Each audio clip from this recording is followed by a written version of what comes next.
गणेशाय नमः। ॐ श्री सरस्वत्यै नमः। ॐ श्री गुरुदेवाय नमः।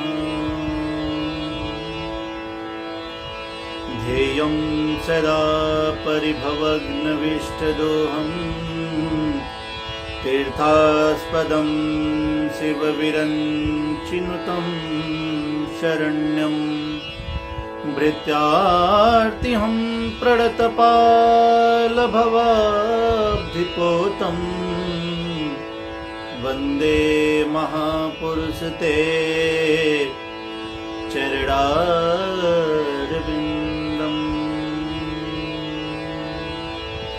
त्वत्या सुदुस्तजसुरेप्सितराजलक्ष्मीं धर्मिष्ठ आर्यवचसा यदगादरण्यम् मायामृगं दैतेप्सितमन्वधावद् वन्दे महापुरुषते चरणारविन्दम्। वंशी विभूषितकरान्नवनीरदाभात् पीताम्बरां गरुडबिम्ब फलाधरोष्ठात् पूर्णेन्दुसुन्दरमुखादरविन्दनेत्रात् कृष्णात् परं किमपि तत्त्वमहं न जाने। कृष्णं त्वदीयपदपङ्कजपञ्जरान्ते अद्यैव मे विशतु मानसराजहंस। प्राणप्रयाणसमये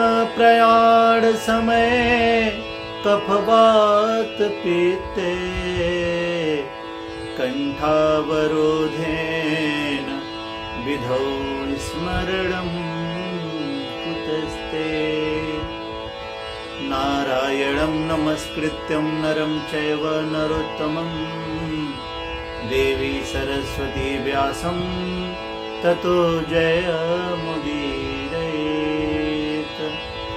अज्ञानतिमिरान्धस्य ज्ञानाञ्जनशलाकया चक्षुरुन्मीलितं येन तस्मै श्रीगुरुवे नमः। मनोजवं मारुततुल्यवेगं जितेन्द्रियं बुद्धिमतां वरिष्ठं वातात्मजं वानरयूथमुख्यं श्रीरामदूतं शरणं प्रपद्ये। जय जय श्री राधारमण जय जय नवल किशोर जय गोपी चित चोर प्रभु जय जय माखन चोर। बोलिए श्री बांके बिहारी लाल की जय। बोलिए श्री राधा रानी सरकार की जय। बोलिए अनंत बलवंत श्री हनुमंत लाल की जय। परात्पर अखिलेश्वर अकारण करुणा वरुणालय भक्तवांछा कल्पतरु पीताम्बरधारी श्री बालकृष्ण लाल की यह वांगमयी प्रतिमूर्ति श्रीमद् भागवत और श्रीमद् भागवत की शिक्षा। भक्तों, आप सब जानते हैं कि जीवन में हरि की कथा बहुत ही लाभदायी है और जिसके जीवन में हरि की कथा नहीं उसके माथे पर सुख की कोई रेखा भी नहीं हो सकती। जीवन में जब कई कई जन्मों का जब पुण्य उदय होता है तब जाकर के भगवान को प्राप्त करने का, भगवान को सुनने का, भगवान को समझने का हम लोगों को यहाँ पर अवसर प्राप्त होता है। भाग्योदयेन बहुजन्म समर्जितेन सत्संगमं च लभते पुरुषो यदा वै अज्ञान हेतु कृत मोह मदांधकार नाशम विधाय ही तदो दयते विवेकः। जब कई कई जन्मों का जब हमें पुण्य फल प्राप्त होता है, जब कई कई जन्मों का सुंदर प्रारब्ध हमें प्राप्त होता है, तब जाकर के कहीं हमें भगवान के सत्संग में, कीर्तन में और उनके श्रवण में हमारा मन लगता है और हमें उनका आशीर्वाद प्राप्त होता है।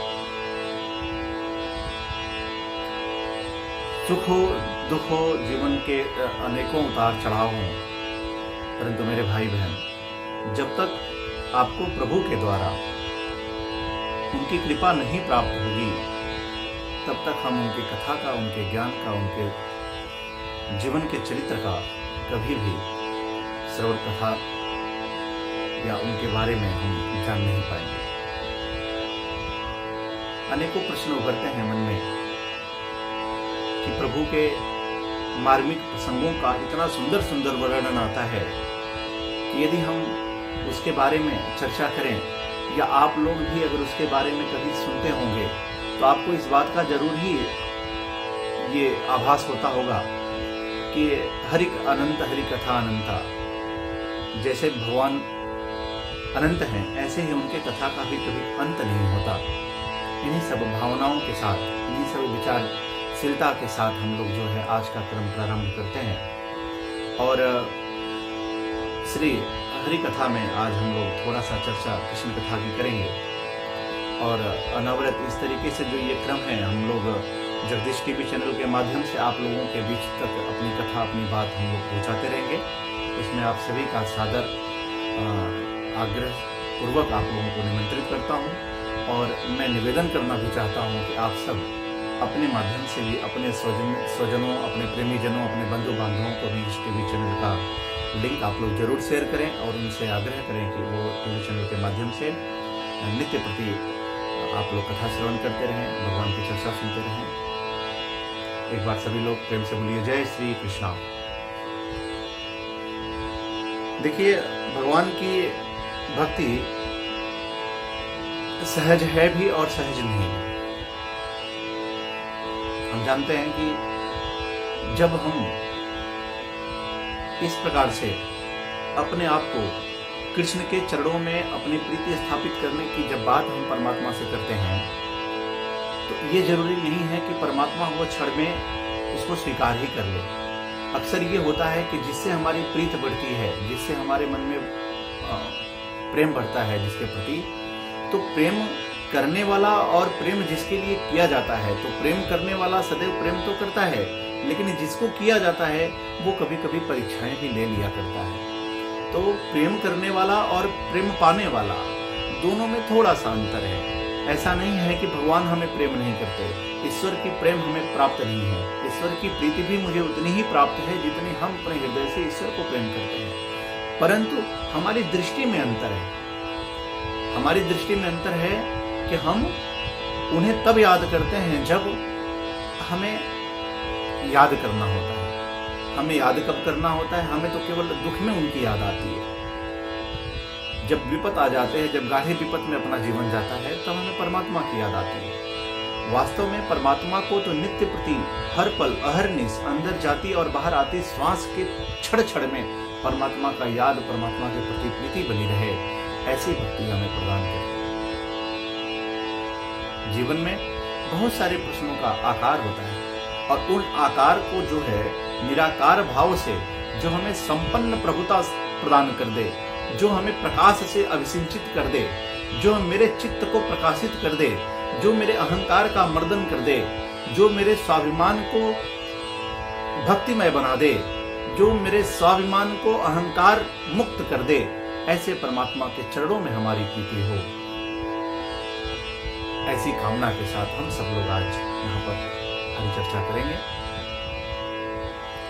तो भक्तों, आप सब जानते हैं कि भगवान की चर्चा साधारण है, परंतु ये अनंत है और इस अनंतता में जो है हम प्रयास ये करेंगे कि गागर में सागर को भरकर आपके बीच में अपनी बात को हम रखें, क्योंकि कथा बहुत गूढ़ है और बहुत गूढ़ कथा को हम हो सकता है सरल भाव से आप तक पहुंचा सकें। तो उसी प्रयास में हम लोग आज श्रीमद् भागवत कथा आरंभ करते हैं और श्रीमद् भागवत कथा की चर्चा हम सब करते हैं। तो सर्वप्रथम महर्षि वेद व्यास जी ने श्रीमद् भागवत कथा में पहले ही श्लोक में ही भगवान कृष्ण का परमात्मा की स्तुति की है। सच्चिदानंद रूपाय विश्वोत्पत्त्यादि हेतवे तापत्रय विनाशाय श्रीकृष्णाय वयं नुमः। श्रीकृष्णाय वयं नुमः। सच्चिदानंद रूपाय। अब ये सच्चिदानंद कौन है? जो सत्य है, जो आदि सत्य है और अंत भी सत्य है, जो पहले भी सत्य था और अंत में भी सत्य ही रहेगा, वो परमात्मा है। चित्त सच्चिदानंद, सत्य चित्त और आनंद। तो जो जिसका चित्त मतलब होता है मेरे मित्रों भाइयों, चित्त का मतलब होता है प्रकाश। अब आप देखें इसके शाब्दिक अर्थ में कि प्रकाश का आशय क्या है? जो आपके जीवन के अंधकार को मिटाकर प्रकाशित कर दे, ये तो चित्त है ही, लेकिन परमात्मा सदैव प्रकाशित है। उसे प्रकाशित होने के लिए किसी और प्रकाश की आवश्यकता नहीं पड़ती। यहाँ तक कि कोटि सूर्य भी, अनेकों सूर्य भी भगवान की महिमा से ही प्रकाशवान है। परमात्मा को प्रकाश की आवश्यकता नहीं है, वो स्वयं प्रकाशित है। उसे किसी अन्यत्र प्रकाश प्राप्त करने की आवश्यकता नहीं है। आनंद, सत्य चित्त और आनंद। तो सत्य चित्त मतलब प्रकाश, और आनंद का आशय क्या है? आनंद का आशय है जिसके जीवन में आनंद की अनुभूति है, जो स्वयं आनंदित है। आप अगर एक विश्लेषण के रूप में ऐसे समझें कि आप दुनिया के किसी भी शब्द को उठाइए तो शायद उसका विलोम मिल सकता है, उसका उल्टा हो सकता है, परंतु आनंद ही एक ऐसा शब्द है जिसका आज तक कोई विलोम है ही नहीं। आनंद का विलोम क्या करेंगे आप? आनंद का विलोम क्या हो सकता है? तो सत्य चित्त आनंद। और जब भगवान का प्रकट होता है, भगवान जब जन्म लेते हैं, भगवान का जब इस धरा पर पदार्पण होता है, तो उन्हें ये नहीं कहा जाता कि उन्होंने जन्म लिया। उनको ये नहीं कहता कि वो किसी के गर्भ से पैदा हुए। लोग कहते हैं कि नंद घर आनंद भयो, जय कन्हैया लाल की। नंद के घर आनंद। और अयोध्या के लिए क्या बोलते हैं? रामचंद्र भगवान के क्या बोलते हैं कि दशरथ घर आनंद भयो, जय राजा राम की। तो जब परमात्मा इस धरा पर प्रकट होता है ना मेरे भाई, तो उसे आनंद की रूप, आनंद की परिभाषा, आनंद की दृष्टि से देखना चाहिए। और वो वही आनंद है। आनंद की अनुभूति हमें यूं ही नहीं प्राप्त होता। आनंद की अनुभूति इतना सहज नहीं है। आनंद की अनुभूति के मैं एक दो उदाहरण आपको समझाता हूँ। यदि आप कभी व्यंजन आपके थाली में आए हुए हैं और एक आध व्यंजन खाने के बाद आपको बिल्कुल अच्छा नहीं महसूस हुआ हो, और कोई तीसरा व्यंजन ऐसा जिसको आप मुंह में डालते ही आहा का ये भाव प्रकट होता है, तो क्या होता है? ऐसे भाव जब प्रकट होते हैं तो महसूस होता है और मन चित्त में बिल्कुल ऐसा लगता है आहा क्या स्वाद है मेरे भाई। वही आनंद है। और जब हम किसी समाज में बैठे हों, चार दोस्तों मित्रों के बीच में बैठे हों, और किसी मित्र के द्वारा विनोद का कोई एक ऐसा शब्द जिसे सुनते ही ठाके मार करके हम हंसने लग जाते हैं, वो ठाका ही आनंद का क्षण है। और इस आनंद को मेरे भाई कभी भी पैसों से नहीं खरीदा जा सकता, कभी भी किसी वैभव के उपलक्ष्य में प्राप्त नहीं किया जा सकता। ये तो अंदर की अनुभूति है। आप ज्यों-ज्यों अंदर उतरते जाएंगे, त्यों-त्यों आपको आनंद की अनुभूति, परमात्मा की अनुभूति होती जाएगी, होती जाएगी, होती जाएगी। इतना सरल है। हम बाहरी सांसारिक जीवन में अपना व्यर्थ समय व्यतीत करते हैं, परंतु अंदर झांकने का हम कभी प्रयास करते ही नहीं। अपितु यह बहुत ही सरल कार्य है। दुनिया भर में हम परमात्मा को प्राप्त करने के लिए जंगल में, वनों में घूमें, परंतु यदि हमारे अंदर वैराग्य का भाव ही नहीं है, हम जिस जगह को छोड़कर जा रहे हैं उसके प्रति हमारी आसक्ति कभी कम हुई ही नहीं, तो परमात्मा को अन्यत्र कहीं जाकर प्राप्त करने का तो कोई सवाल ही नहीं उठता है। परमात्मा तो मन का विषय है, परमात्मा तो हृदय का विषय है, परमात्मा तो आत्मा का विषय है, परमात्मा तो स्वयं का विषय है, परमात्मा आपके अंदर का विषय है। और वो बड़े ही चतुराई से आपके इस सांसारिक जीवन में आपकी हर पल अहरनिश आपकी परीक्षा लेता रहता है। तो भक्त बने, प्रभु की कृपा प्राप्त करें, परंतु भक्त का भाव भी हो। जीवन में अनेक दुख हैं, सुख हैं, लाभ है, हानि है, परंतु मेरे भाई राम का नाम जिसके पास है, कृष्ण का नाम जिसके पास है, वो जीवन का सबसे धनी और अमीर आदमी है। कोई तन दुखी, कोई मन दुखी, कोई धन बिन रहत उदास, और थोड़े थोड़े सब दुखी, सुखी राम के दास। थोड़े थोड़े सब दुखी, सुखी राम के दास। थोड़े थोड़े सब दुखी, सुखी राम के दास। जय श्री कृष्णा, जय श्री सीताराम, जय श्री राधे श्याम। मित्रों, आज के इस विशेष कार्यक्रम में बस आप लोगों के बीच में मेरा इतना ही। कल मैं फिर आप लोगों से मिलता हूँ, तब तक के लिए आप सभी को जय श्री कृष्णा, जय श्री सीताराम।